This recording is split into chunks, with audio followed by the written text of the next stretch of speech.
साथियों, पिछले कई महीनों से मध्य प्रदेश के छतरपुर में इस देश के आदिवासी जो है एक प्रोजेक्ट के खिलाफ में आंदोलनरत थे।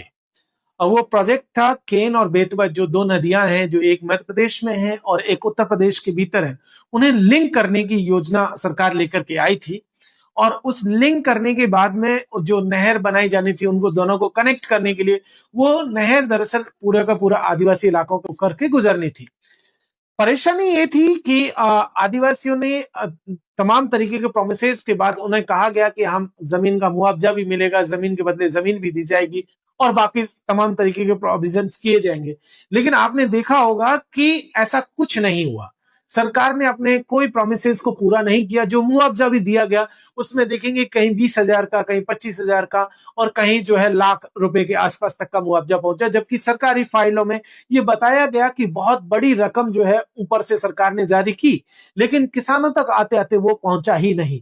दूसरी चीज, जब इस देश के आदिवासी जब उस प्रोजेक्ट के विरोध में अपने घरों को बचाने के लिए जब सत्याग्रह करना शुरू किए, उन्होंने, आपने देखा होगा बहुत सारी तस्वीरें पिछले दिनों आई थी जब उन्होंने अपनी चिताएं बना करके लेट गए थे पानी में, जो है फांसी के जो है वो सब प्रोटेस्ट जो है ना अपना दर्ज करना जब शुरू किया, और जब उनकी आवाज को कहीं नहीं सुना गया तो अचानक से एक दिन पुलिस ने आकर के सबको वहां से खदेड़ दिया। और आज तक वो आदिवासियों के ऊपर जो है पुलिस अपना पहरा जमा करके बैठी हुई है। यहां से ये सवाल उठाना इसलिए जरूरी है कि ये पहली बार नहीं है जब केन बेतवा के आंदोलनकारी आदिवासियों पर हमला किया गया है। देश के अलग अलग हिस्सों में आप देखेंगे तो पता चलेगा कि आदिवासी जहां कहीं भी अपनी जमीनों को बचाने के लिए आंदोलन कर रहे हैं, उनके ऊपर इसी तरीके का पुलिस या क्रैकडाउन जारी है।